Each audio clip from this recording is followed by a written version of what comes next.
What's going on, everybody? We're here, back in the studio. We've got a gem of a human being, like I said in my little teaser on Facebook and Instagram. His name is Alex Buckley. I love him to death. He's got a heart of gold, and I couldn't be more happy and honored to have you here today, Alex. Shane, buddy, thanks. Appreciate it. It's an honor to be here. Welcome to another edition of Thee CrazyFaceUno Podcast. How's your day been? You were at the beach today. I'm a little red, little sunburned, not too bad. First time I ever had suntan lotion. Ooh. It was I thought like, okay, it's like 10 SPF, so I won't burn completely. Well, it just apparently you get more sun rays that way, so okay. There you go. My pasty self will feel it tomorrow, but not too bad. So I don't think you look too bad. I know you like to burn, so. Oh yeah. Yeah. So let me give you all a rundown on Alex. I have on my notes the first thing. You even mentioned it. We've got a little yellow and a little green here. Go Pack Go. He's a Packers fan. We won't hold that against him. We had Josh on here too. You recently got engaged. I did. Within the last year, and you've been prepping for your wedding and getting things set up for that. It's unbelievable, man. Like, yes. It just never stops. Never stops. No, not until it happens. And then you're like, thank God this is done. And then you gotta say hi to everybody, shake hands. Like, you probably didn't even get a chance to eat. Yeah, we actually didn't have too bad a time eating. Good. Which was good. The food was so good where we went. Dude. Oh, you were there. Duh. Yeah. Lovely. Yeah, we awesome. tried that. We tried that food. The food is like always a thing, Like, yeah, it's such a thing. I'm sure you guys are trying to figure that out. We just decided, but we had a little contention. I wanted the beef tips for an option, but she wanted the pork roast. No, not the roast. It's shredded pork. Okay. Well, win some, you lose some. It's good red meat. In the end, you win. Yeah, exactly. Oh no, I get happy pork. Happy bride, happy husband. Exactly. I got the liney set up, so that's what matters. Oh, okay. There we go. Dang, that sounds awesome. You were an education assistant too, like myself, at South Campus, but recently, as in like very recent, you were hired as the new DAPE, which is the Developmental Adaptive Physical Education Teacher. I believe I said all that right. Absolutely. For South Campus with the School District 916 and here in White Bear Lake. I'm so stoked. I can't wait to start. Yeah. Especially with community-based outings, we can keep going with the swimming program. I really think that's a really strong program, but also maybe some bowling opportunities or just different stuff we can do. Maybe disc golfing by the YMCA course there. Yeah, you've been working so hard. I know you still are in school, right? Yeah, I got. Technically, you got a few more classes you got to take, but I think I got 3 more years now. Okay, but maybe you're in the place where you can officially start teaching and continuing your education as you go. Yeah, which is an awesome program at South Campus. I love what they do there, and I know like Sid, Eric. Yeah, that's what they're utilizing right now. Eric's pretty damn near close done, right? He's pretty close, I think. Yeah, he's been at it for a while. Well, when I started at South, was when his first year teaching, so that'd be is it tenure this year for him? Technically, man, I don't know. He might be. I gotta learn all this stuff. stuff. Yeah, I didn't ask. But yeah, I think it's awesome. I mean, I know everybody that I know. Like our friends are all really excited for you, and thanks, bro. We all think it's a really great opportunity, and I think you're gonna kick some tail, man. You're gonna do so good. Can't wait to learn, make some mistakes, and learn from those mistakes. And that's what it's about ultimately, That's just a part of life. Yeah, just a product of like, just going through life. You learn and you move forward, and you try not to make those same mistakes again. Speaking of this. So I think this is a great segue into just your life in general, and I mentioned it to segues. you. Yes, that's a great segue. And have you ever been on one of the segues? No, I've just seen the Joe Bluth bit where he I love it. Oh, that is good. Man, Mr. Bluth. Banana stand. But yeah, you have lived a unique life. You know, not a lot of people can necessarily say they've like grown up the way you have and in the environment that you have. But I think it's a great example to why you're going to be such a great DAPE teacher. Thanks, bro. South Campus. Do you mind just kind of like starting from the beginning, maybe like growing up and kind of tell us about your family and your life? I have 3 brothers. I'm the oldest. 2 of them, both middle brothers, have autism. We're on the autism spectrum. Right. And there's some other medical stuff going on too, like seizures and epilepsy. But yeah, I think that's actually the bigger concern. Yeah. And we went to Omaha to get some surgery done. Okay. Like they were down there for a month at a time, and yeah. Ryan's was better, so he has more kind of staring spells, but okay. Sammy has the longer, the shake, where they're shaking and they don't breathe for a minute, and you see his lips turn blue, bro. That's so scary. There's not a seizure that's like, just, like they're all scary to me. Yeah. But like, when they don't breathe, like shit. Yeah. So how old were you when your 2 brothers were born or kind of came into your life? So I'm 2 years older than Rye, 5 than Sam. Okay. And so you were 2 and like 7. 7? Yeah. Somewhere and we went down to Utah for a year because there's supposed to be a special school for Rye guy. Okay. And Sam was actually born in Utah. Okay. We were down in Salt Lake for about half here, then Lehigh.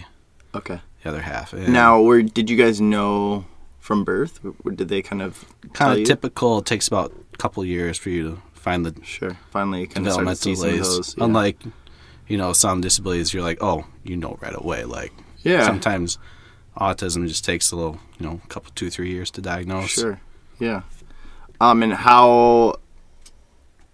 I mean, did you maybe when you were younger? How did you comprehend that? Like as a young kid, 5, 7, like you're starting to like, those are developmental years for yourself, like kind of learning that your brothers are just a little bit different than you and they do things a little bit different than you do and have extra needs. And what was that experience like for you? It was tough because, there's some people that they don't know the specific needs or why they behave the way they do. Right. Especially the limited expressive language. Like, I think people just didn't know how to communicate. It's not that they didn't want to. Or right. Some people really made an effort, but, it's tough. It's such a tough thing. Even I don't know if you've found this, but myself, like, we work in special education. Well, technically, I've officially submitted my resignation as of yesterday/today, and so I don't work with you anymore. It's been a pleasure. It's been a good run, bro. Yeah, and we'll get to that on a later podcast. Yeah. But yeah, so that's something. But just coming from this world, like I've grown up in the special education world. My mom worked in special education. I've got family members that have special needs as well, but even though that we have the occupation that we have and we work in the field that we do, when you're out in public and you see people that have, whether it's autism or whatever, wherever they're at in life and whatever special education, special need that they have, it's hard for me even, it's hard to know how to engage those people or put parents and the people that are with them just at ease. Like, hey, I get it. Yeah. Without being like, well, I work in the special education field. I understand, right? But it's like you want to be nice and you want to be like, you can see the look on people's faces sometimes where you're like, they are so uncomfortable and they just want other people to be okay. Yeah. But there's this anxiousness and this nervousness that you kind of feel. Yeah. And so how do you do that, even from their perspective and from mine, of being like, hey, everything's okay. Yeah. And sometimes I think it's just saying hi, right? Like, hey, how's it going, man? Just initial, hey. Yeah. Boom, high five. But, like, it's just hard. And maybe you can kind of speak to this with having family members and kind of you've dealt with this probably more than I ever have. But what are some of the best ways to, like, engage with somebody that maybe you that is having a hard time, or maybe they're not. Maybe you can just notice that they have, they're special. They're different. How would you suggest people? I love your idea of the just hi, hey. Yeah. That's the basic human interaction, like, starting point. Like, that's what we teach our kids. That's what we were taught as kids. Yeah. Hi, how you doing? Yeah. Have a smile on your face. Don't look like you want to rip their head off, Yeah. But those, it's funny. My mom, back when she was, just starting off with, knowing that Ryan and Sam had autism, she saw a parent at the supermarket with a kid with a disability, and she looked at him like trying to do the same deal, like, hey, hi, and then she must have looked a little too long, and the mom said, you want to look a little longer? And she got like real defensive, and that's the worry, right? Like, and the that's worry. The fear of, like, how do you engage, and it's not sometimes, for me at least, like, man, that world is so intriguing to me in a lot of ways, and, like, this is what we deal with on a daily basis all day long. And so, like, because they're just protecting their baby, right. And that, like, I can't fault them for it, but at the same time, you're like, maybe I shouldn't say hi. Like, am I going to offend them? Right. Like, but, I mean, it's a two-way street. I guess it's just so difficult and it's so hard. Like, there isn't a clear-cut way. And like you said, just saying hi, it sounds easier than it really is sometimes. Maybe she did look a little too long. It was just like staring. Right. I don't know. Right. Of course, it's just her take, but nothing. And then she said, "I don't want to ever be that parent." Well, I've seen her do that before, though. Right. See some kid snickering or something, and she lashes out at them. You're like, oh. Yeah. And then it's funny. They always ask how you feel. I would always feel embarrassed, not for Mom, but for Ryan or Sam. Right. Because like that'd be like, I wouldn't want my parents sticking up for me if I ever had, a disagreement or a fight at school. Like, I want to take care of my shit. So that's how I just, like, thought that's how they would feel. Mm-hmm. So, like, you're not embarrassing me per se. It's more like, come on. Yeah, and I think that's a misconception from people, too, that maybe they don't, your brothers or people with special needs don't understand exactly, like, the same way we do, but they get it. Like, they really do. So perceptive, man. Yeah, they know when people are treating them nice or not. Yeah. That's just I think it's an innate thing within us, really. I mean, survival, really. Mm-hmm. Yeah, it's interesting. It's such like, a complex issue. Are you trying to issue. Screw me over? Are you trying to help me? Yeah. It's a basic human, like, right. No matter who you are, you got to figure that out. Yeah, absolutely. Man, so let's get back. As you were growing up, I know you've helped out a lot within your family and helped with your brothers and helped out. What was that experience like for you? I wish I would have known then what I knew now. Sure. Like, especially the swag stuff we learned. Holy smokes, that's empowering. You want to break swag down for space, especially for my younger brother, Sam. I mean, he needs a lot of space sometimes. Yeah. Waiting. Sometimes processing time takes a while. Ask. Instead of telling him to do something, ask, because the big thing we push is independence. That's especially something I coddled them too much. I should have asked them to do stuff more instead of just anticipate their needs. Mm-hmm. And then gesture. Yeah. Kids that do well with sign language, ASL, or like my one bro, Rye, he does really well with partial physical prompts sometimes because he'll get stuck. Yeah.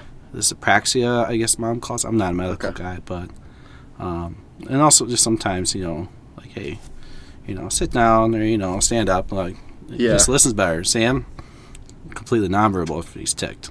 Sure. So. And it's learning to respond in those moments and how those are things that we deal with at school too. It's knowing that, man, when someone is in crisis or when they're having a behavior, of how to communicate with them and the best way to do that, and whether that's something you do really well is relationship building. I think that relationship building is very important. Yeah, for sure. Thank you. I 2 straws. Appreciate that. Yeah.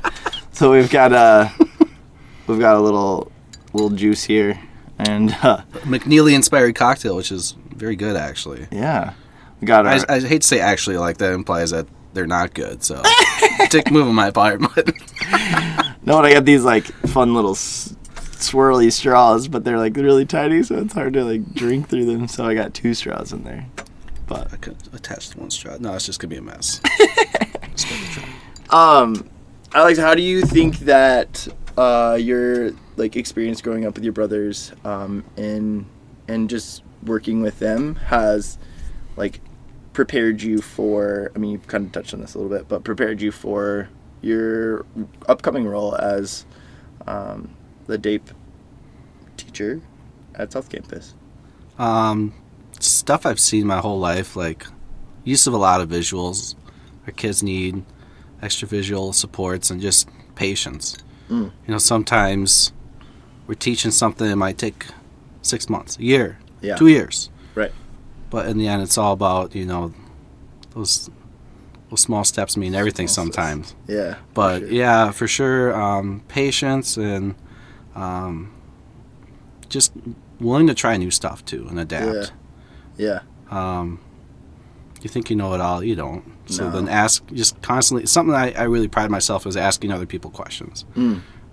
Collaborating is kind of the buzzword people like. But it's just really asking, like my dad always said, you learn 2 ways, by reading or asking people that are smarter than you questions. Right. And I find that very true. Yeah. That's a really great way. You know, there's a book that I really like by, his name's Simon Sinek. And it says it's Start With Why. It's a great book. I think I've recommended to you, but definitely check it out if it's something you're interested in. But it's kind of the same idea in some ways. It's just like asking questions why, like understanding the why behind things. And, you know, whether it's you're listening to the CrazyFaceUno podcast or you're looking at the things that we're doing and you can ask, well, why did he post that picture? Right? Well, I posted a picture of you before this podcast because I want people to know what to expect tomorrow, right? Because I'm going to be posting this podcast a day after, just because this is your availability and this is what works for everybody. And but it's just kind of like teasing, this is what's coming, so people know.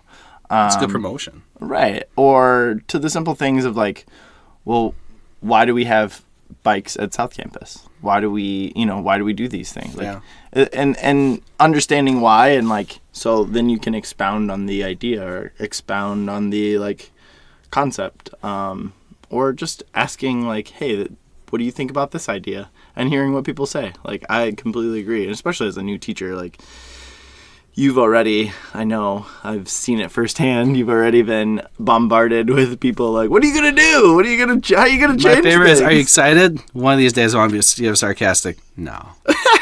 But I don't want to be that guy either. Right. No, but I mean, and I think that it's more so that people are excited for you and they want to let you know that they know and like that they are excited. It's genuine. It's just interesting how we as human beings, like, we interact with each other. Yeah.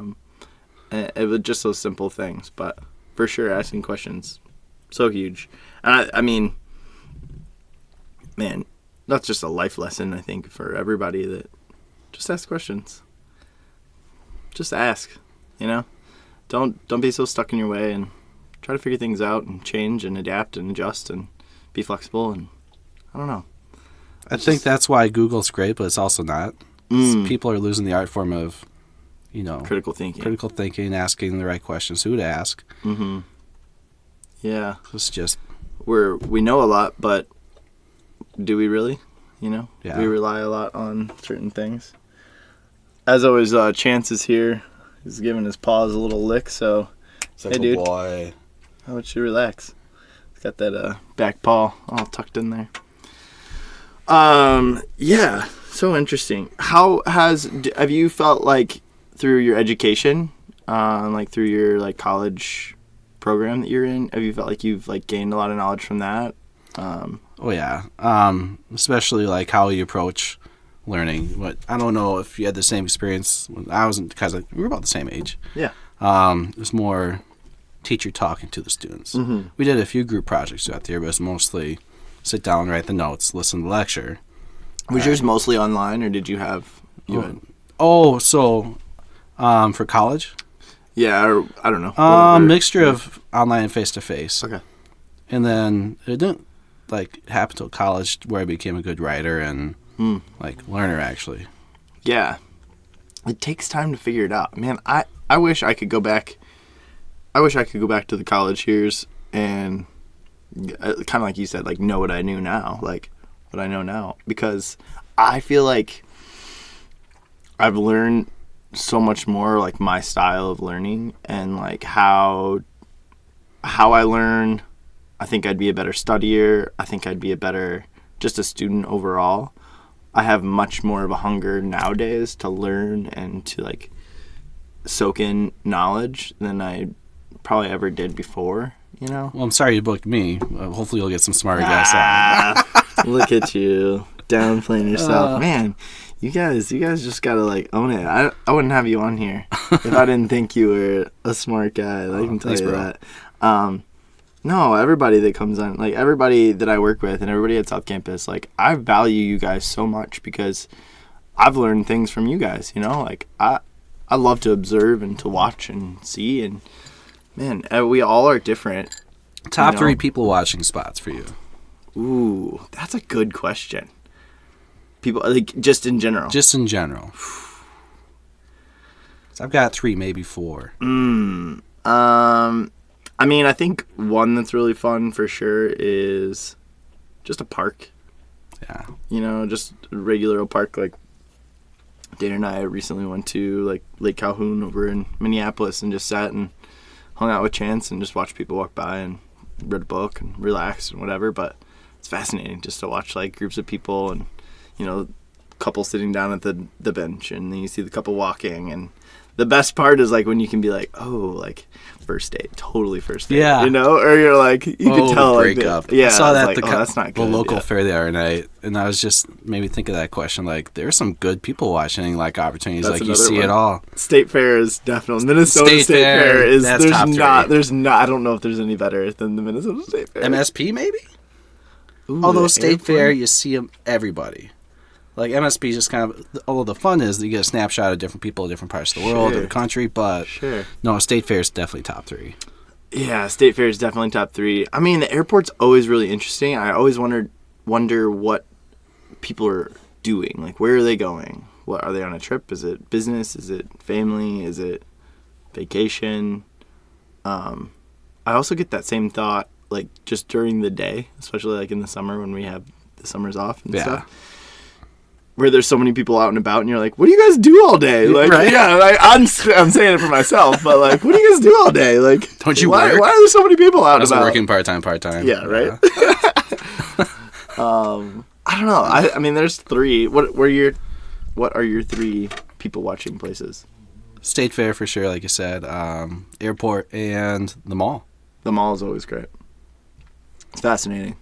Especially like on a Friday night. Maybe IKEA's 4th. IKEA. Because that's in itself a mall. Yeah. We also are kind of spoiled here in the Twin Cities. Yes. Everybody listening, if you're from the Twin Cities, you get it. If you're not, then you don't quite understand, I don't think, because the only thing that people think Minnesota is, or is about, is snow and cold. And yes, it is terrible in the winter. I will 100% guarantee you'll be miserable during the winter. It just sucks. Unless you're a polar bear. And it's not even a good joke. It's just the truth. It gets to negative 35, bro. You're right. Was it that bad in Indiana? No, it's never that bad. Maybe up north, like closer to... that's right. Like, you weren't in the northern part. Yeah, I went to college up in South Bend, Mishawaka area, but which we still had some lake effect snow and still got some of that, but it still wasn't that cold. We had one winter that was really bad, but... Was it your senior year of college, perchance? June. Because that year we had 2 feet of snow at Eau Claire. Junior or senior, may have been my senior year. I don't know. There was one year we had a really, like, they actually, I think it was the first time they called off classes in like 30 years or 25 years or something like that. It may have been senior. I don't remember which one it was. Yeah, it was something crazy, but the Twin Cities are pretty awesome. Like, again, the mall. Like, you say the mall. Yeah, we have your normal malls as well, but we're also home to the Mall of America. And there's definitely some great people watching there. Oh, for sure. Our airport, the MSP, like, it's an international airport. Like, there's plenty of people, plenty of things to see. Lots of people traveling, coming in and out. It's a hub for a few different, airlines. And then 4-5 pro sports teams? Yeah, I mean, we've got... The Lynx are the real champions here. Seriously, way underrated. Yeah.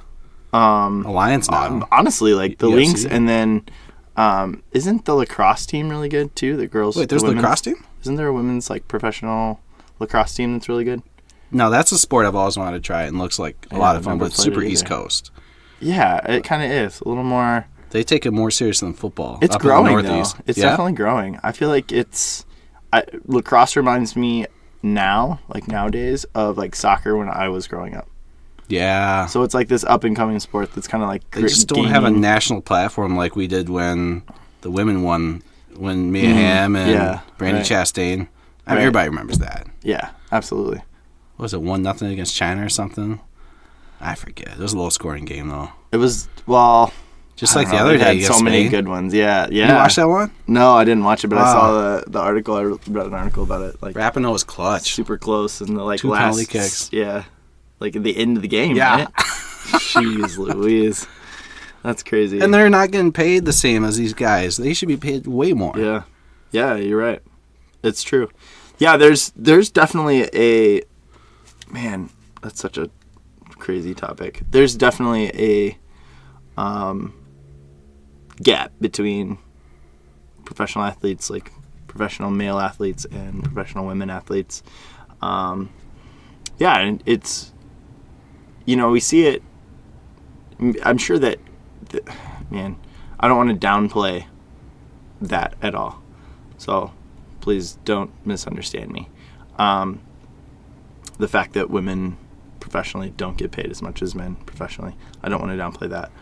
I think that there's some elements of we consume, so we are consumers. There is an element of the way that society consumes entertainment, sports, different things that is different, but then when you look at it that way, is it from the wrestling world, right? Like, I love wrestling. I think more people would enjoy wrestling if they watched it and understood it, right? But it's different. And so, like, if you put wrestling if you put it up there and had more people, more accessibility, like, people had the access to watching it more often, would they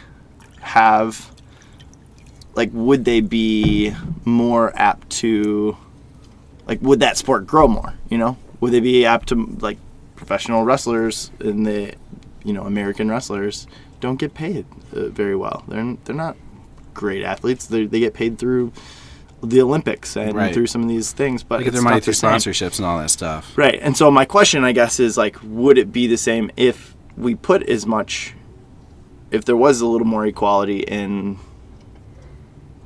putting sports up, or women's sports like front and center, like they do some of men's sports? Would there be more of a draw? Would that sport grow? Would those sports grow? Man, and I think so. I think that if given the opportunity, I mean, it took, the major sports years and decades to get their footing for the most part. Mm-hmm. Football might be even football in their beginning, they didn't have a lot of viewership. So I think it's just a commitment to the equity, I think, and then the opportunity. Yeah. And then eventually you'll get your viewership. Mm-hmm. Guys, I think it's more of an issue of the guys that are like, I don't want to watch girls play sports. Just give it a chance, man. Yeah. They're great athletes too. I'll tell you, one of the most underrated women's sporting sports that I love, absolutely love, is women's softball. Fucking phenomenal. Far and away better than like baseball, professional. But I would rather watch college girls softball, women's softball all day long. Those ladies can log in like 14, 16 innings of pitching in the weekend. It's nuts. It's nuts. And it's just entertaining. It's fun to watch. Like the chants and the cheers and the energy. It's unmatched. So you can't. I mean, it's so fun. When I used to play ball, the guys would be like, "Oh, that shit's dumb," those chants and cheers. Like, no, it's just good team rapport. And, sometimes I think baseball could take a page out of softball. I completely agree. You'll get some sour fucking whiners on the bench, and, man, that kills a vibe. You play enough sports, you get that positive mentality. Like, in order to, like, especially in team sports, you have to have a cohesive, unified plan, execution, and energy, too. If you lack the energy, it's not going to happen. Well, and they just make it fun. Yeah. And, like, it's so fun. It's entertaining. There's so much action.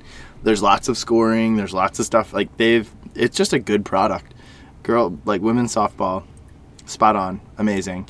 And I don't know. Like I don't watch basketball at all. So like women's you're not basketball. a basketball guy. That's right. Yeah, it's hard to watch. The older I get, it's harder to watch unless it's college girls or college guys basketball. Yeah, or just when it gets to like playoff time. Yeah, I'm more likely to watch it. So like for me to watch men's professional basketball is like it takes quite a bit. Like I didn't watch any this year, but I like the playoffs. The playoffs are fun, but it's like it's a little spread out a little bit more when it's game decided. Yeah. Like, I don't know, because there's just so many games. I feel the same way with like baseball. There's just so many games. It ends in October, November. That's so dumb. They should cut the season by a month.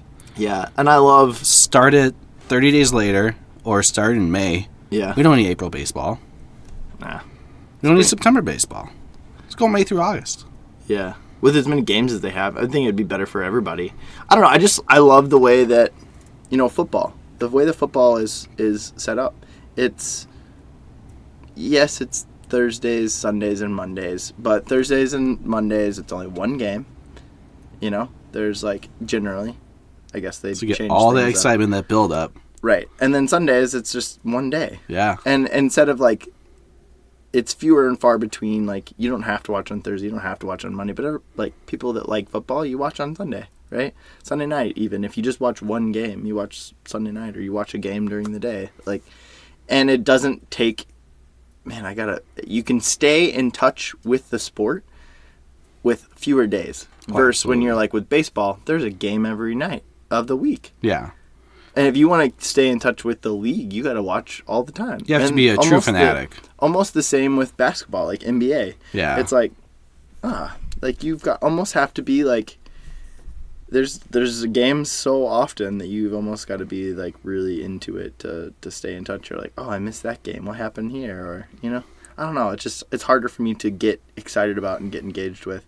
Baseball's the perfect radio sport. Like you could be driving your car, doing some chores, and then if it's bottom ninth, you go inside, watch TV quick. Yeah. But football, man, you got to watch every play. Yeah. Like that, like you said, there's no other. Well, I don't know if you said this, but there's no other league that builds up their product like the NFL does. No. How they sell it and how they market it, it's unbelievable. I think the other one that's like, they can rival football that is growing, maybe it can't rival. Man, there's a gnat that is in here right now and it's driving me crazy. I've noticed it all podcasts. I know. I was gonna I want to take out your brand new equipment here, bro.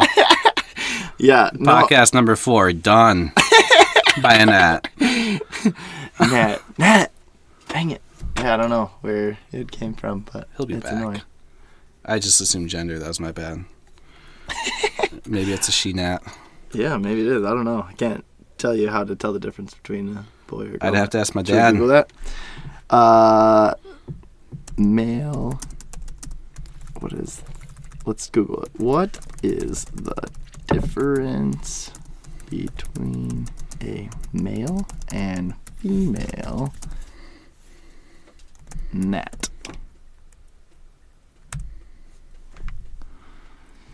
All right. Good old Wikipedia has something for us here. It says, a gnat is any of many species of tiny flying insects in the something, especially those in the families of something. They can be both biting and non-biting. Most often they fly in large numbers called clouds. Gnat is a loose descriptive category rather than a phylogenetic, I don't know, or other technical term. So there is no significant scientific consensus on what constitutes a gnat. So we don't even know what the hell a gnat is. Yeah, no. Male gnats often assemble in large mating swarms, or ghosts, particularly at dusk. Gnat larvae are most free. Yep. All right. Well, that was not productive. Wait, no, they like to. If it's a big swarm, it's probably a bunch of dudes. It sounds like it. Just trying to find the kegger. Yeah, they're like, where the chicks at? Hey, where you at? Hey, girl. Hey, yo, girl, where you at? They don't want none of that. Yeah, the girls are like, I'm out. See you later. I found a nice, wet little pond. Yeah. Y'all won't bug me. There we go. Well, sorry. We cannot solve that mystery today, but maybe someday in the future. That's why I'm a gym teacher, not a science teacher. It's a Melody Hendricks question. Yeah. Hey, Melody. Yeah. I expect that to be in your lesson plans next year.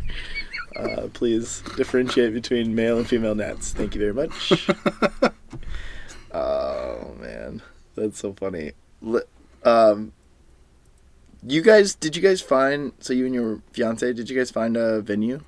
Yeah. That one that you posted a picture of? It's out in Turtle Lake. Okay. Celebration at the Gables. Yeah, just farm space. In Shoreview? No, so about... been through this before. Do you know where Cameron, Wisconsin is? No, but I trust you. Okay, so if you take Highway 8, it's about an hour and 20 from here. Okay, so not too far. Not too bad. But that's where you're going to do it? Yeah. July 18th, 2020, bro. Did you just know?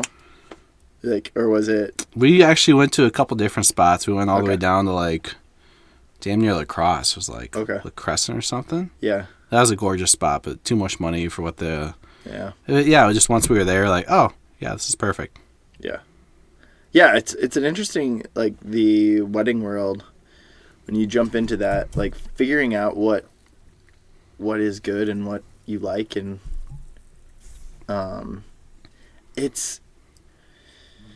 there's so many different ways that people, market to you as well. With the location, just finding your venue. There's just different ways that people market to you. I remember one place that we went to, the guy just didn't want to, give me any, numbers while we were walking around and talking.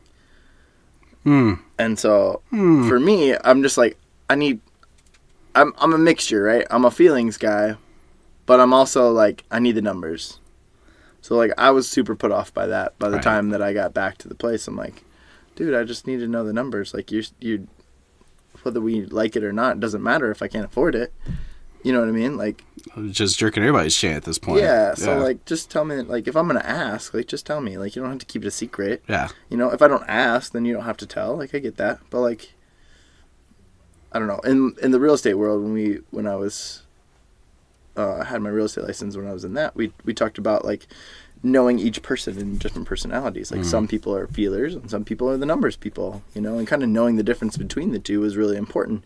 And I feel like this was one of those that guy wasn't feeling that. But that was just super off-putting to me, to the fact that then it's a la carte. So you've got, this one was, you could have a chandelier here, but you got to go through this company to get your chandelier, and that's a separate add-on thing, and they handle all of that. And so that one got complicated. Or then you've got your well, this is the venue, everything's on you, but this is what's available, and which is fine, which is good. And then you've got your all-encompassing ones that are we've got everything for you. And we want do you want this package? Yeah. Do you want this one? Yeah. Yeah. But we want to charge you everything. Yeah. And then there's some that are in the middle, hey, you can figure it out. And if it fits within your budget, then great. And if it doesn't, then we can figure something out. So how many spots did you and Dana check out? I believe 4, which isn't very many. I don't feel like that's 3 or 4. We did about 3 or 4 as well. It might have just been 3. Once we Leopold's Mississippi Gardens is where we got married, and once we were there, I was like, this is it. Sold.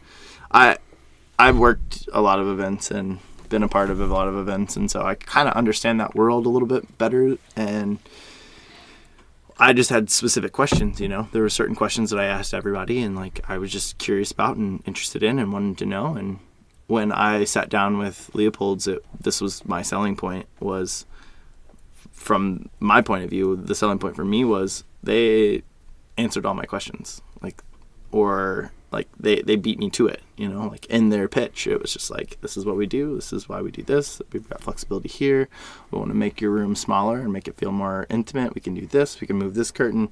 It had all the bells and whistles and had everything that we kind of wanted, and it still fit within our budget. And so that was well, don't need to look anywhere else. As long as we can find a date that works for us at this venue, we're good to go.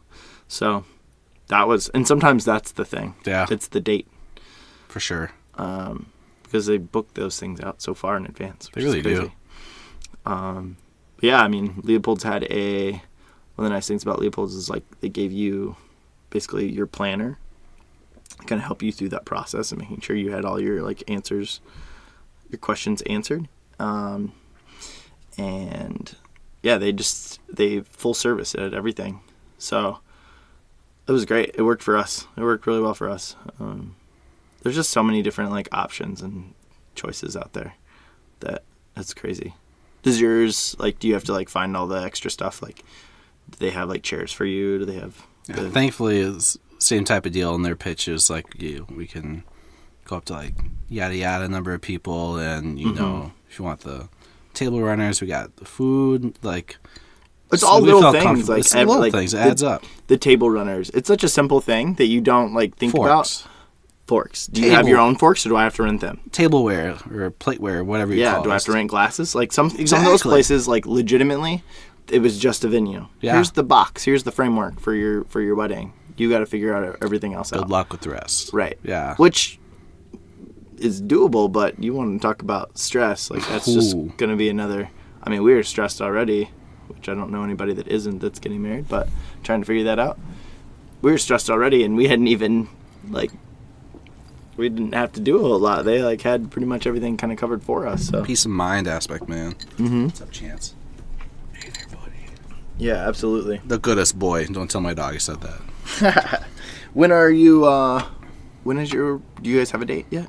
July 18, 2020. So mark it on your calendar, man. Woo! Yeah. 2020, baby. July 18th. July's a good month. Yeah, Devin's doing the photos July 10th. Devin did my photos as well.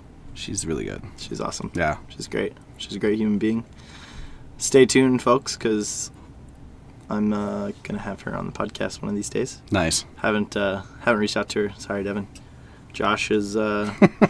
volunteering. Josh came on first, but yeah, you gotta save the good ones. You know, no, I'm just kidding. That's why I'm like fourth. I'm not the worst. I'm not the best. I know my place. True. It's all good. That's not true at all. That's not true. No, we're just just trying to figure things out as we go. I'm glad we could do this, man. This is awesome. Yeah, I haven't used these too much, but I would like to have some fun with these. Would you like to have some fun? I love fun. I have some games. Would you rather questions. We did one with Josh, but we haven't done any since then. Okay. So I'm going to open one up. You're going to pick a color. I'd like to think Room 151 kind of got the ball rolling on this. Those Would You Rather. That was us, his classroom at the end of the year had these Would You Rather questions they'd post in the hallway. And then you could you almost had him. That little net. And then you could mark which one, and it was which one was best. These are pretty good, to be honest. So I'm just going to pull from the middle, pick a color: red, blue, purple, green, yellow. They all have something different. But Let's go green. Green. Green and yellow thing. Ethics and intellect. Business ethics? Shit. I don't know. It says, would you rather have a child so smart and successful that he never needs nor desires your companionship, or have a child always in trouble and needs you to bail him out? That's so tough. Man, I just don't have the energy to bail him out, or the finances. I ain't no Rockefeller here. I think I'm with you. I think you can be a dick to me, but as long as you're keeping your nose clean, you're a good citizen. I think the key word is that you never need to, right? So I suppose. I guess I think that you and I think that we'd always reach out and be engaging with our children. That's just how kids are too. Yeah. Parents are naturally going to do that, and kids are naturally going to want that independence. And yeah.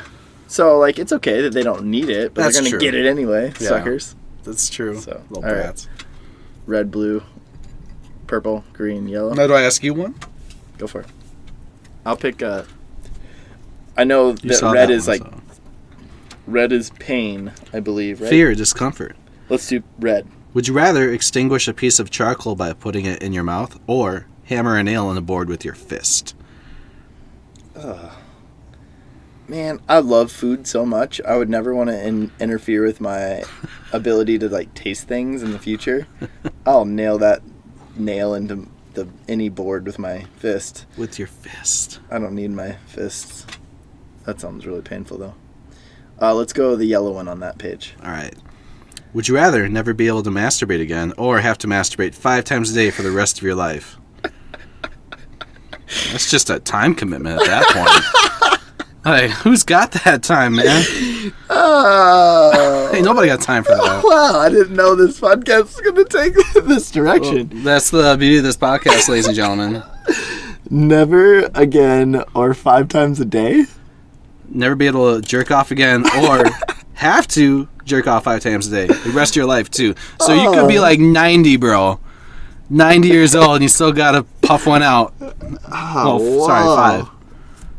Whoa. I pass. I don't know. I feel like this just took another turn that I just can't go there. I wasn't ready.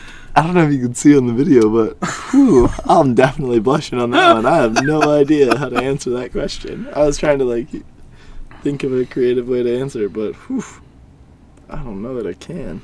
I mean, I think it would give us a good insight to your psyche if you try to answer that one. Yeah, dude. It's a good pass. That's a solid pass. I think I get one pass. Yes. I got it's one your podcast. I got you do whatever the fuck you want. I got one for you. Okay. I'm going to go blue, which is appearance and embarrassment.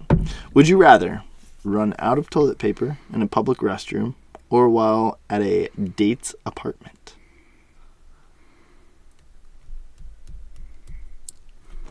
I'd say at the apartment. At the apartment. That's where you're going? See, at least they would have a shower. Yeah, because you could come up, a lot of bathrooms, you could, find maybe, a rag underneath the sink or something. Or something like that, yeah. You could just barehanded if you had to. If you're out of that single ply and you just barehand it, hopefully they have soap too at the public restroom, or if they don't. I would hope. Oh, they were just carrying peanuts the rest of the way? Rough. Yeah, I'm going to say date's apartment. Date's apartment. Yeah. Yeah, I think that's the best. I think that's the best way too, is the apartment. By the way, I talked through all my answers. It's super annoying quality. No, I think it's important. All right, one more. Authorize a dropping of an atomic bomb on a large civilian target or strangle a stranger with your bare hands. No, I just did the first one on Civilization this morning. It was a video game. An atomic bomb. I was like, what? You dropping atomic bombs, dude? I don't got the clearance for that. Nor would I do it. No, what was the second one? Authorize the dropping of an atomic bomb on a large civilian target or strangle a stranger with your bare hands. So it's the classic it's one person versus 100-some thousand or whatever. Oh, wow. But you see the person's soul as you extinguish their life when you're strangling someone. So that's where we're at militarily wise. You can just press a button and you don't have to see.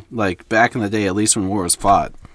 Yeah. You had to see for the most part. It's 22 though, right? Because yes, there's an element of that, but is more civilian life, more people's lives, more casualty because you have to do more hand-to-hand combat and the aftermath of that. Way bloodier, yeah. Is that better than a drone?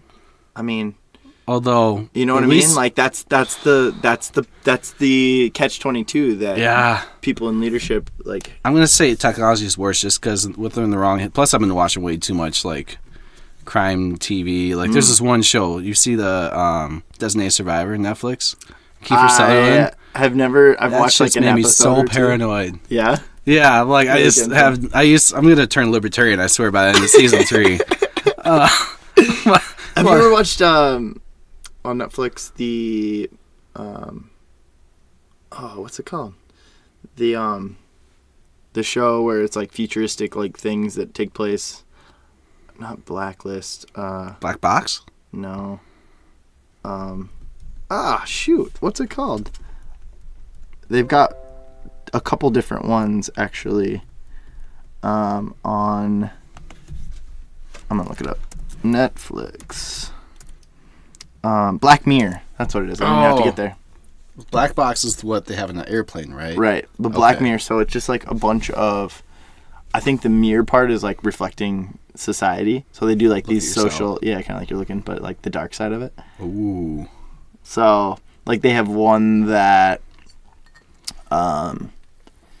They have one that's like social media, and it's all about like vanity essentially, and like you can like having your social population or like popularities, like your social popularity like goes up and up and up, and like how like its importance. They have one that's like a robot dog that like tracks people down and like hunts this like woman down. They have one that's like going back in your memory, like you can save your memories, and other people can like access your memory or like access your stuff. Like Whoa. Crazy, but it's like these like social type experiment stuff. You got to check it out. You talk about paranoid, you'll get real paranoid real quick. But it's awesome. It's like makes you think. You're like, oh, like would I do that? Like how would I respond in that situation? So it's like a sociologist's dream. Yeah, like they have one that you can literally like. They have this, technology that they can go back and look at your memories to see how it played out. So like instead of a video of like, they have a recording of you and like what took place, like a murder happened and you were there at some point in time, right? So then they can go back and look at your memories and be like, did you do it? And like see if you did it and like how it actually took place and like the part and like piece things together. Snap. Which is like cool technology, but also kind of terrifying. Did you see the thing the other day? I think Rogan brought it up too, with the video editing, where they can completely doctor you saying something just by getting your image. Yeah, that shit is terrifying. Yeah, just by getting your image, and then they can like make your lips and make your voice like sound exactly the same like as your voice, but you never did it. But whoa, obviously the content's produced and people watch it. And yeah, did you watch Rogan's podcast with Bob Lazar?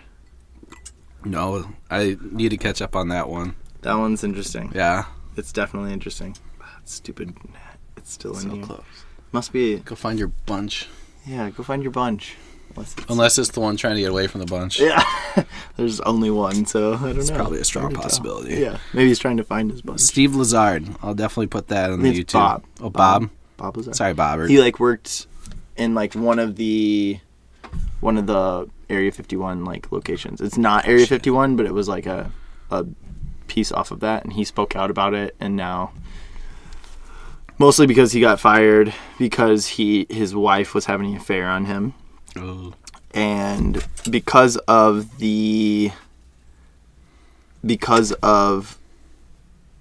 like his wife and their fear. Oh, we got it. Sorry, vegans. The shrug of the shoulders. Perfect. No, but because they were fearful of how he would respond because of all of that, they ended up like having somebody follow him around, and they ended up like firing him because he got like spooked by people following, just a whole thing. Damn, whatever. Dude. So anyway, but he knows all this information. Supposedly, like they've wiped his like education experience like off his record. So like just high up, like potentially doctoring and like messing around with stuff, which is kind of terrifying. Yeah. It's so interesting. It's hard to know. You just never know. Yeah. Like people are telling the truth. I mean, he seems pretty honest, but he came out. There's a documentary out with Bob Lazar. Of course, the FBI will never ever give their side of the story. No, but you can't like blame them in some ways because they definitely do have technology, and that was kind of what he talked about. Like there was a piece of technology that he worked on that he's like the technology doesn't exist. Like it doesn't exist right now. It's like a UFO like saucer, like technology, but it doesn't have wires and it like operates on something completely different. He's like solar energy or something weird. It's not even that. It's really. Yeah. So, and apparently in this specific area, he knew like the flight patterns or whatever when they do the testing, and so he took some friends out there to like prove it, to show them, because he wanted to make sure that like that information got out there. And he thought that would benefit him. And now he's like, now I kind of wish like I would have never said anything. Yeah. He's like, it's just more hassle than it's worth. And I don't know. It was interesting. Kind of fascinating. I feel like... Did you see the one with Hunter, the guy that went down to South America? scientist. Talked about the shaman. How the shaman made him like drink like this local green. Yeah. Like it was like a psychedelic something. Okay, was it the Hunter Galanti or something, or the psychedelic? Was it not? I keep wanting to go yerba mate, which isn't. Yeah, I forget. It was a fascinating story though. Guy said he's not religious at all, scientist to a T, but the shaman, he's like, before you go in this passage, you have to, you got to talk to this guy. Oh, that's right. Yeah. And he's the only one of the group of scientists that threw up. And he said, and then the shaman said, okay, good. He said, good? Yeah. Because it was supposed to, like, clear him of evil. The evil spirit is out of you. Yeah. Man. And he said, and then Rogan's like, did you believe it? Like, I don't know, man. Like, it worked. Yeah, like, I'm safe now. Yeah, so, like, I didn't believe it before, but like, I don't know. God. Have you traveled much? Not south. Not even to Canada. No? Europe twice. Mexico once. Where in Europe? We did a violin trip when we were 12. Nice. It was part I didn't know you played violin. For like up to like junior high school. Cool. I can maybe play a couple songs now. Yeah. Still play saxophone alright. I picked that up every once in a while. I played the saxophone when I was in middle school. Right on. Freshman year of high school, and then I let that go. I wanted to play sports. And because our school is so small, I don't know how big your school is, but like our marching band and like if you were in band, you were in everything. You had to be in all of those. I didn't want to be in marching band. I didn't want to be in I love concert band. I thought concert band was really fun. Sweet, yeah. I also didn't practice hard enough to like really learn. I wasn't very good. Marching band just wasn't that fun for me. I know Richardson really gets into it, and that's drumline. That's fine. Like like to each their own. Like if people like same. I like concert band. Because like you said, like we were so small at our school too. I got to pick and choose. Like we only did summertime and football. Well, I never played football. I did cross country. Yeah. Well, and this then, body somehow did cross country. And then summer was supposed to you're supposed to go and do like the band camp, like legitimately like a band camp of like week. It was like a week that you came in and did. Oh yeah, we did that. Yeah. But I just was like, bro, we were so bad. We were the only like band at competitions not getting like 80s, 90s. Like Colfax 56, 62. Yeah, I didn't do any. Yeah, we suck, but I didn't do any of those competitions. I never did. There wasn't really a thing. I wonder if they do it now at my school, in my old high school. Yeah, it's one thing like when you know like you're good, but like when you know you're bad, like for that band director, that's a tough sell.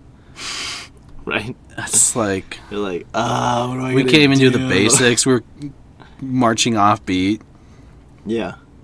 He would literally say left, right, left. When I say left, your left foot hits the ground, and people would be on the right all the time. It's like half of our, and then organizationally it was bad. Like half the people were in color guard. Like we need instruments. Yeah, we sound like crap. Doesn't matter how good we'll look with the color guard. Sure, they weren't even that good anyway. So no, I agree 100%. I just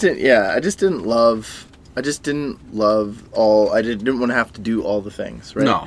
And which didn't make me a great band soccer? member. Is that summertime too? You got to play, So it was like soccer, like 2 a day. It was always like around that same time. And I was like, I'm gonna choose this every time. 100%. I'm not gonna show up. Like, sorry. Like I just had other things like going on. So yeah, I just didn't do that.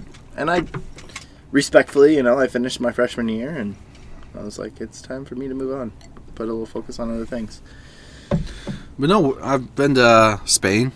Oh, see, Madrid. I go to Spain. Never, Segovia too. Where's that? It's south of Madrid. It was about an hour. In Spain? Yeah. Okay. That had like the aqueducts when the Moors built them. Yeah. I know what you're talking about. Okay. That shit was crazy. Yeah. And then we went and saw like a factory, a loom factory, where they'd have the old ladies would put the cigarettes in between while they're working, in between the maker and these $1,000 working with and just smoking heaters and. That's awesome. Yeah. That's funny. Saw an opera there. And I was walking. Everybody smokes in there. That was interesting. Europe is a big smoking country. I feel like in general. Not my deal. I know Nelson does or used to do operas. And opera work, but. Oh yeah, Nick. Maybe I was just too young to appreciate it, but I like musicals. I don't think See, I enjoy musicals. Yeah. I like going to, like, the Guthrie, another beautiful thing about Twin Cities. We kind of got off of that, but Twin Cities is pretty awesome. Biking, Guthrie. Guthrie's awesome. The food scene in the Twin Cities. Oh, unreal. Amazing. But yeah, no, I like every time I go see a show at the Guthrie, I leave there and I'm like, I got to do more of this. Yeah.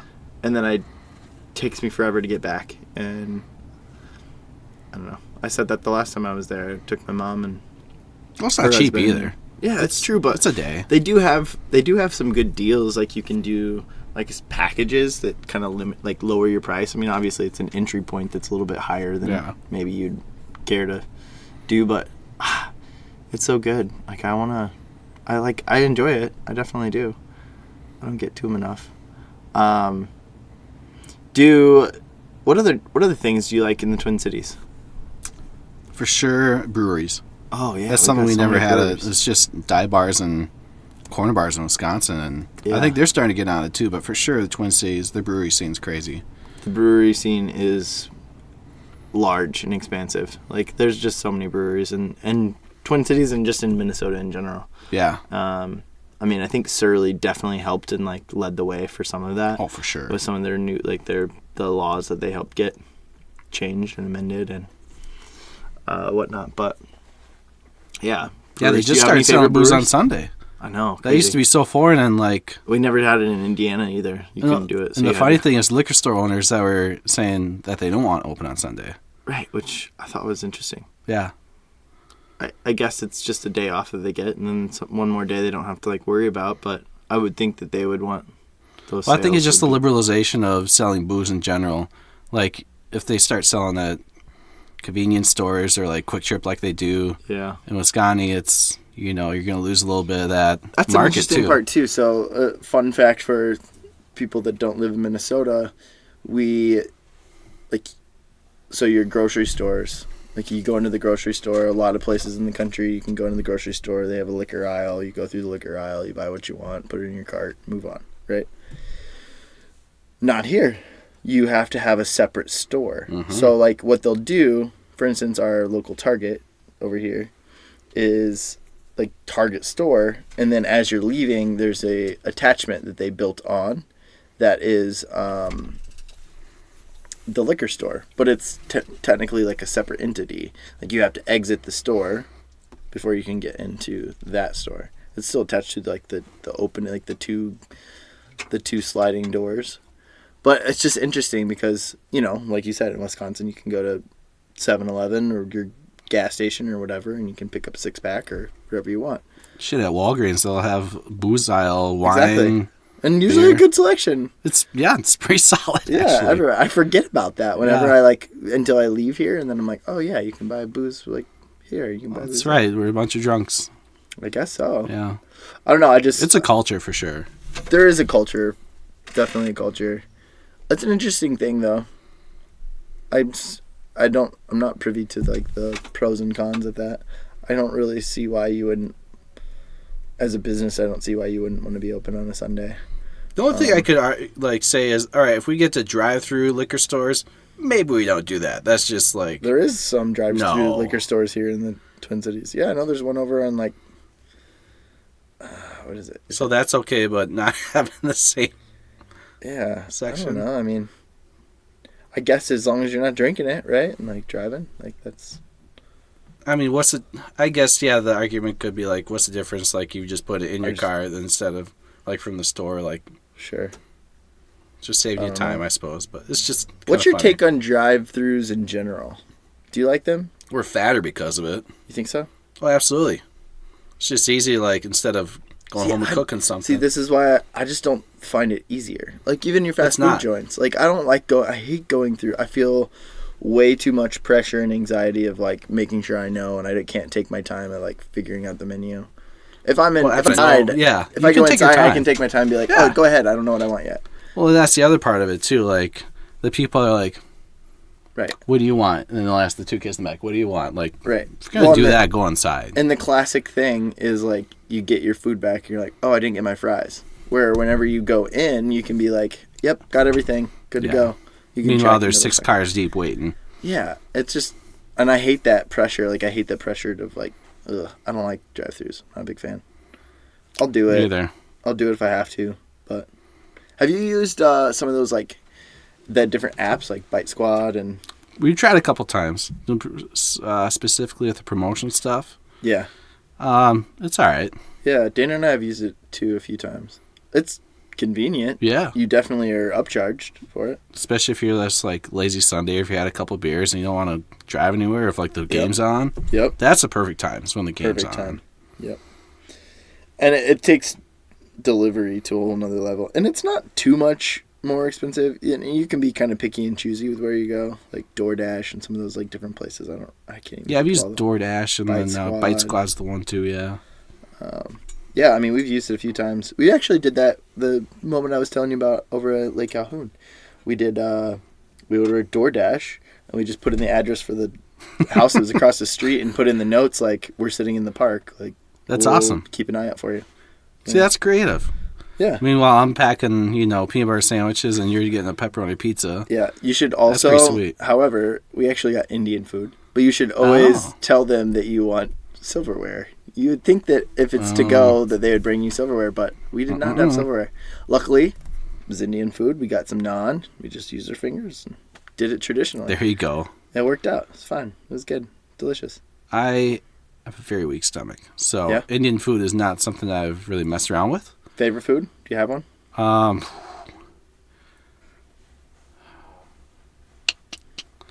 So, like, going out to eat, I love Italian, Mexican food.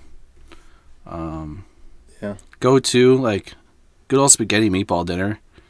Some green beans and... You and Dana should be, like, BFFs, because spaghetti is, like, her favorite thing. I love pasta, man. Yeah. Growing up, she, like, didn't have a lot of, like, spaghetti, and so now, like, she loves it. Yeah. It's like, I can always know. Hate spaghetti, so I'm like, really? I never get to cook it. Yeah. Man. But she loves chicken parmesan, so I'll make some chicken parmesan, some noodles for myself. Yeah. That's pretty good. But I just want a good old meatball dinner. So when, like, the boss made us some, she's a pretty good cook, by the way. Yeah. Were you there that day? Huh. She made a meatball dinner, like, handmade meatballs, and, like, she made the pasta herself. See, that's something I want to dabble in. That's something I want to try. And she made, like, her own sauce with it. I want to try, like, just, like, making my own pasta.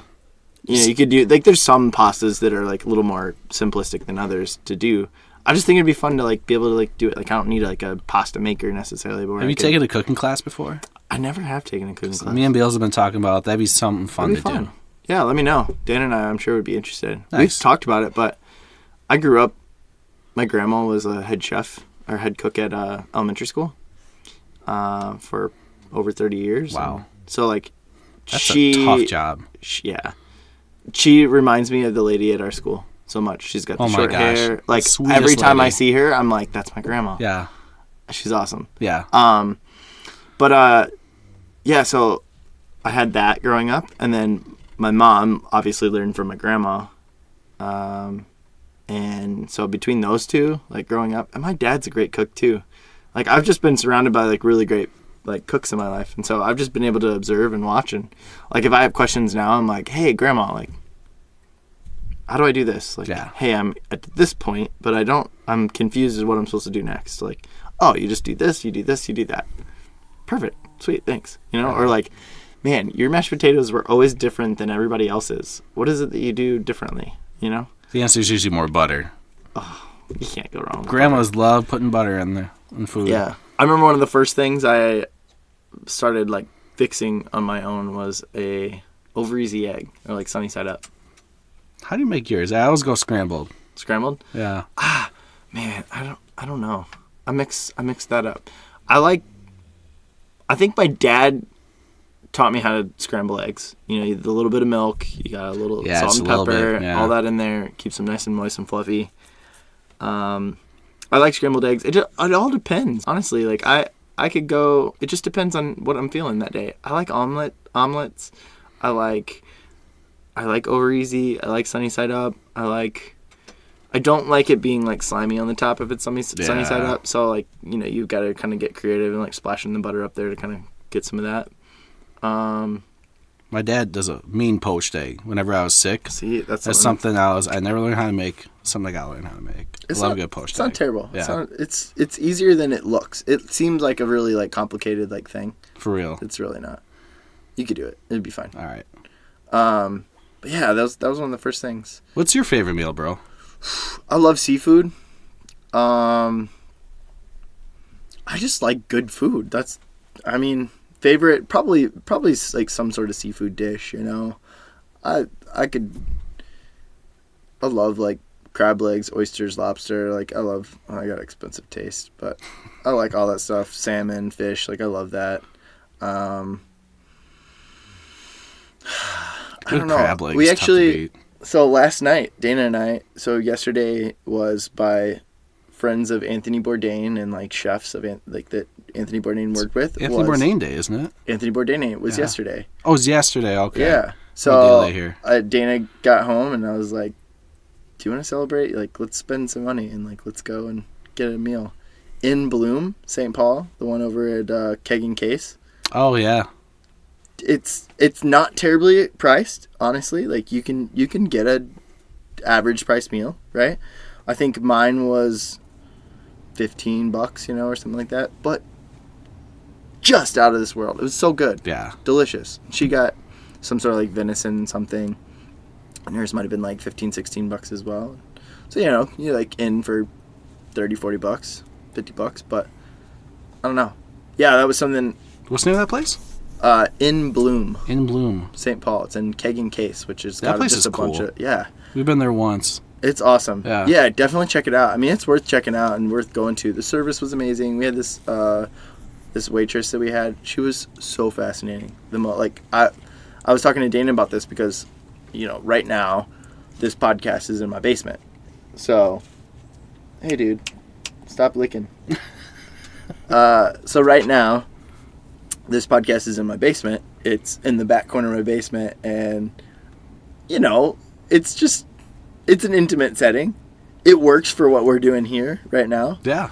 But like, this is what I was asking Dana. I was like, how do I get people I don't really know, or like people that are respected, like how do I get them on the podcast without being like, come on over to my house into my blanket room?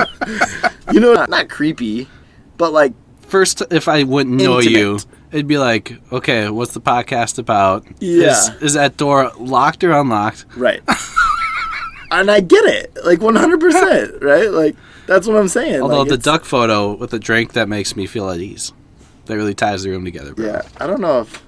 Hey, so while we're doing this, I'm gonna show the audience on the YouTube. You guys haven't seen it, but this is awesome. So you see the picture here. It says sitting duck, and the duck has his sunglasses on, and he's looking at these two bullet holes to the like right of his head, and he's looking at him with his sunglasses on, and he's got like a Coca-Cola or like something like in his hand in a glass with a straw, and at the bottom it says in quotes sitting duck, and it's a bettered. You've seen the duck before, like that image. Like the Bedard series is great. Yeah, Bedard. Is that how it's pronounced? Bedard. Bedard. If you're from But I love it. I found this at like a like yard sale or garage sale or whatever, and I was fantastic buy. $1. Yeah, give me that. Give me that. That's awesome. I think of Hunter S. Thompson for some reason. Yeah. It's like he's taking aim. Oh my God, Baki showed me that clip of Conan O'Brien taking Hunter S. Thompson gun shooting. Oh, I haven't seen that. Oh, it's a great clip. I haven't seen that. I wonder if we can pull it up. What is it? Conan O'Brien. I think it's on. I forget what year it was. It was obviously when he was still kicking Thompson. And Hunter S. Thompson. Let's see what we can find here. And he hated that Doonesbury character, man. He sued over that. So I think that he used that as target practice on the videos. Did he? Yeah, it was fucking hilarious. Hunter S. Thompson. Maybe videos. Let's see what the videos got. Drink hard liquor and shoot guns. I think that's it. Yeah, that's the one. a description like that. They drink hard liquor and shoot guns. I want this to be full screen. Thank you. Skip the ad. One of the strangest guests I've probably had on the show was the legendary author and creator. Good old Conan O'Brien here. Hunter S. Thompson. He got jerked around. Hunter Thompson cultivated a reputation not only for his erratic behavior, but for producing some of the best writing of the last century, including Fear and Loathing in Las Vegas. Now, I really wanted to have Hunter on our late night show, and I wanted him on for a long time, but he always refused. Okay. He didn't want to come to the studio. He didn't want to come. All right. He finally. You got to go to him. To appear on our show, but only if it was a remote segment. And I met him on a farm. This is all true. In upstate New York, to shoot guns and drink hard liquor. That's what he said. Rough life. I think he probably expected me to say, well, that's not going to happen. I said, all right, let's do it. We brought a camera crew. Here's what happened. I think they're ready over on the firing range. Should we head over that way? Yeah. And the idea is you're going to instruct me in how to... He's got his... things to hell. Hunter S. Thompson's got his liquor glass in his hand. Cigarette in the other. Cigarette in the other. There is a... It's like a makeshift bar that's like out here in the middle of nowhere, like Legit. at the gun range. He's just telling him to pour it to the top. With a bartender. Conan just takes a shot. Yeah. He'll loosen us up, Hunter said. I'm gonna go throw up. Whoa.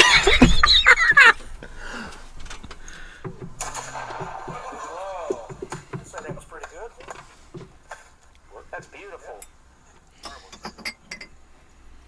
Wow. That was good. I'm gonna come live with you for a month. I feel like I've just been inspired, so... Hells yeah. No, Hunter's got the good old... There's a halfie there. You know what? I got more. So you can hear the machine gun. Yeah, break it down for us. Yeah, Hunter and Conan are shooting at the Doonesbury character that Hunter has ticked about. Targets that he chose to make his art. Now we're going to be shooting at some targets that I have more of an interest in. So you have the Conan's got the NBC logo. The ape, this FAO Schwartz ape, will really fly apart. We've strapped lots of paint to him. That bear's going to light up like a Christmas tree. No, we've got a flare that we can shoot out of the grenade launcher. Hunter has just requested a propane canister. Oh my god. That man was holding a machine gun. Can't find his cigarettes, that's the deal. Oh, man. Whoa. That's the best fucking line. I'll teach that bear. Yeah, you gotta... I like the safety guy just said, move your whiskey before you start shooting. You dirty animal! You dirty animal. Right shoulder, sort of. Yeah. Oh my gosh. Oh, Oh! There we go. Perfect shot. Best shot of the day.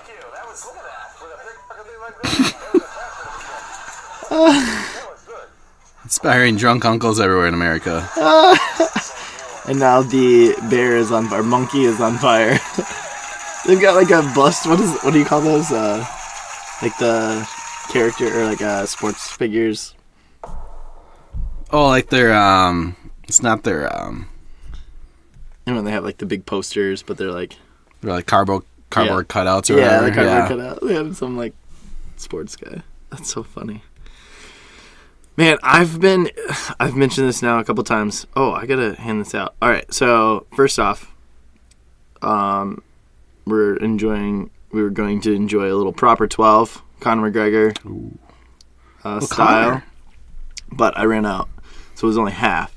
So I topped one half proper 12, half Fireball, and then the other one's just straight Fireball. Do you have a preference? You know, I've never done half cinnamon. Yeah, I know what Fireball tastes like, if you don't mind. There you go. Half Thanks, it off. man. All right. Well, for you guys Excuse me, podcast out there, we're just gonna enjoy a little drink. It's late in the afternoon. It's just time. It's beer 30 for sure. Yeah. I mean, my phone says 6. Oh, really? 6:11. Man, Just time turned flies 6:12. by when you do this, Lance. Time flies by, man. We're 80 minutes in. Less than 10 minutes left. Wow. Yeah. Is there any other things that usually have your guests do, or like any other games or any questions? Man. I feel like I've been so off topic. I'm sorry. No, we've just been all over the place, but I think that's fun. I mean, that's what I like this, kind of want it to be, is just, we just talk about life, you know? We were on topic in the beginning, you know, talking about special education and your experience with that. And I mean, there's not really a topic. I kind of like just the free flow and just see where the conversation goes, and whether it's we look up a video and talk about the video, or We're talking about me. How's your how's game plan for Florida going for you, man? yeah, shoot. It's an interesting world. Yeah, it's just a process. I'm honest, I'm gonna like wait on getting into it too much. Tease it. Okay. I'm gonna tease it out a little bit. All right. Mostly, I'm just kind of waiting for answers and some answers and some more stuff. So the process is moving along. But how's soccer? Are you still playing that? No, our last game was done, finished while we were still in school, and it's a short season. Yeah, and I kind of joined. I guess there was only one game that had taken place, but I got hurt so much, man. This year, you were banged up. Man, I hurt both ankles. I hurt my right ankle early with wrestling, like when I was coaching, and eventually got over that. But man, I really jacked it up then. I'm still dealing with it. And then I hurt that same ankle again, like playing soccer when I was on this intramural team or whatever, this indoor team. And then it started to move past that, and then I like hurt my other leg and like my other ankle, and it's just like, what is going on? I've never been hurt more in like a year period of time, or even like less than that, 6 months probably, like a 6 month period of time that I have like probably my entire life. So something I can relate. Like I was really frustrated with it. I don't do being injured well. No. Like I just don't like being not at full capacity. Like that's just my thing. Like I know what I'm capable of, and if I can't function at that like top level, like I just get frustrated and I get annoyed in some ways. That's so true though. Like I'm getting to that age too. I know if I go 100%, I'm gonna pull something because I just don't stretch like I used to. I'm not in shape like I used to. But I don't like not going 100%. I'm just an all-in kind of guy. Like that's how my mentality was too. You play hard, you practice hard, you play the same way. It's not that I'm not having fun. It's not that I can't back off being competitive. I will match the competitive level of wherever I'm at. Right. For real. Like I had to train myself in that because I am naturally like super competitive. Soccer I want to win. is a sport you can definitely tell like everybody's vibe.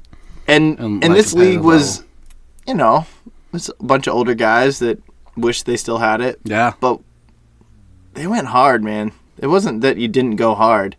And there was a couple times, like the first time that I hurt my ankle, it was a 50-50 ball against the goalkeeper. So we came out and went 50-50. Both of us hit the ball at the same time, and unfortunately, like I kind of won the like trade, like the exchange, I guess. But at the end of the day, like I like laid down, and like as soon as I hit the ball, and like I tried to go and like try to get it in the net because it's in a hockey arena, like our hockey ice arena deal. It just got turf over top. Oh yeah. So like there's no like out of bounds behind it except for like if it goes certain like distance above or like it hits the net.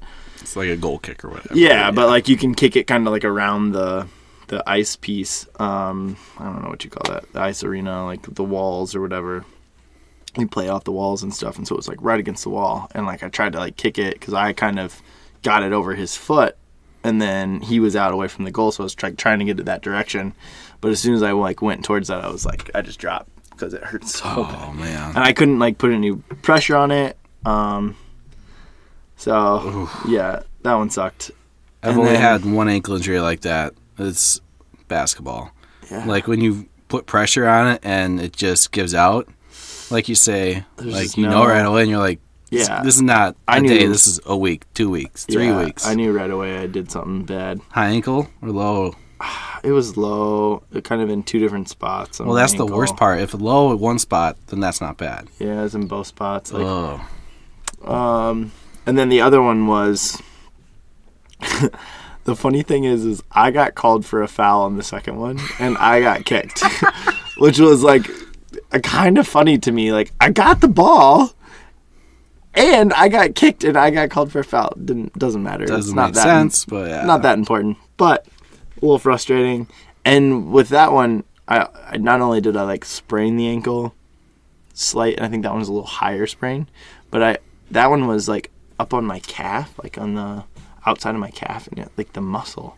So the muscle like swelled up and bruised up so much, it like felt like it was like pulling like away from my shin. Ooh, calf muscles are so hard to stretch out. Oh, you can't. It was so bad. Like it felt like you were knocking on this table right now. Yeah. Like, it hurt so bad. That one was. And good luck sleeping a solid 7 hours. You just wake up every hour going, oh, ow, dude, ow. Call me a baby, whatever you want. But I cried, man. Yeah. That one hurt. Like I had plans that night or the next night, and I was like, I went to school the next day, and I tried to like do stuff and walk, and when I got home, it just swelled up even more and was like worse, and it was just throbbing and like hurting so bad, and I couldn't do anything.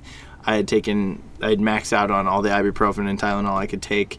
My theory was that it was just muscular. Like, I just thought it was the muscle that I had bruised, but like just a deep muscle bruise. But I was just like, I don't know what I'm supposed to do. Like, I can't take any more medicine, you know? Like, I could go to the hospital, but they're just going to run an x-ray. They're going to tell me exactly what I know. Nothing's going to change between today and tomorrow if I go in, right? So, like, I think I took the next day off from school, and then I was like, if it doesn't improve, if it doesn't get better, I have to go the next day, like on the Friday. It was like a Wednesday that I like went to school, hurt, crazy, bad. Thursday, I took the day off, went to, just sat on the couch all day long, and was like, if it doesn't improve, if I'm still in pain, I have to go. Like, I have to. Meanwhile, Dana's like, just go in. She wanted me to go to the hospital like Wednesday night. Yeah. And I was like, I understand what you're saying. Right. I get it. I'm not ready to do that yet. And I'm just, at the end of the day, like, a lot of times I know what the doctor's going to say. I could know my body really well, and I know the muscular, like, I've been in sports for a long time. Like, I've been hurt. I've gone through different things. So, like, at the end of the day, like, generally I'm pretty, like, knowledgeable about some of those things. And I just knew that, like, if it was going to progress, then we're good to go, right? Right. And it did. By, like, after Friday, like, things had progressed. And Thursday, things had progressed. And it's like, it's not hurting as much today. I just kept it up, stayed off of it. The more I was on it, the more it hurt. But, and then back to school on Friday. Through the weekend, everything was good. And ultimately, it was fine. I didn't go to the doctor. And that foot's totally fine. I don't bother. My right foot's still messed up. I just think it's just time. I mean, it's a sprain, and I don't know. I don't know. Maybe I should have gone. Maybe I shouldn't have, but I didn't. So it's an unnecessary doc bill. Yeah, that's the thing. I just hate going. I hate doing. I'll go to the dentist, but I mean, yeah, I'm bad about that. Unless I'm getting a colonoscopy, which not for another 10 years. Like, I know.